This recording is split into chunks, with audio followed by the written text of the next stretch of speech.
Toronto's mayor says the Fed's new housing spending can help the city address its affordability crisis. We've got municipal affairs reporter Shawn Jeffords here with us to break it all down. So, Shawn, Toronto has an ambitious plan to build 65,000 affordable housing units by 2030. Is there money in this budget specifically for that? Well, in short, Dwight, yes. Mayor Olivia Chow says that the billions of dollars the federal government has committed today to building more housing and affordable housing specifically can dovetail with her plan to build those 65,000 units in Toronto. Now, she's still trying to work out the details with staff here at City Hall, looking at the federal government's budget and seeing how they link together. But here's her response to questions about how those two things really cinch up and can help Toronto accomplish that mission. This is the more affordable housing plan, and there is a lot in here that have these programs that we've been working the federal government and for example, extending the housing accelerator funds.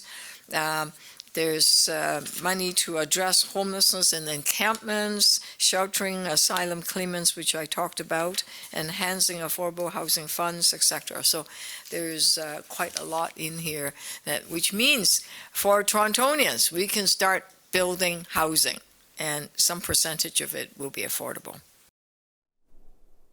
So, Dwight, one thing I would note to viewers is that Mayor Olivia Chow made a specific point of mentioning the funding that is targeted towards keeping refugee and shelter seekers who are coming into the city off the streets. It's there. She says it's firm. It's a really strong funding commitment that should avoid any of the issues we saw last year where the federal government effectively was fighting with the city about who should fund those the shelter services for those shelter and asylum seekers. Yeah, because they're landing here at Pearson and coming to Toronto. So subways. Toronto is also looking for some cash for new subway trains. Anything in the budget to help out on that front, Shawn? Now, that is one space, Dwight, where the mayor was sounding less optimistic. You know, she had said prior to this budget that the federal government was needed to come to the table really to match funding, $750 million worth of funding that the province and the city have put up to buy new subway trains. And without that federal funding, that spending really can't move forward. And those trains are reaching the end of their useful life. That funding is not in this budget. It's not promised. Now, the mayor is saying she's going to continue to push for it, fight for it with the federal government, but at this point, it's not there.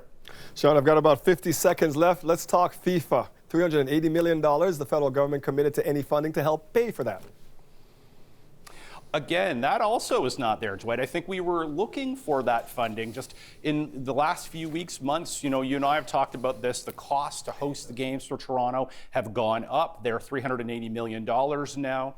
And the provincial government has committed $97 million. The federal government has said it will contribute some money. It's just not known what it will be, what that firm amount will be. And I think people at City Hall are hoping that there is that firm commitment so they can move forward and do some more planning on the project. Yeah, that's important. Our municipal affairs reporter Shawn Jeffords at City Hall for us tonight. Thank you, Shawn.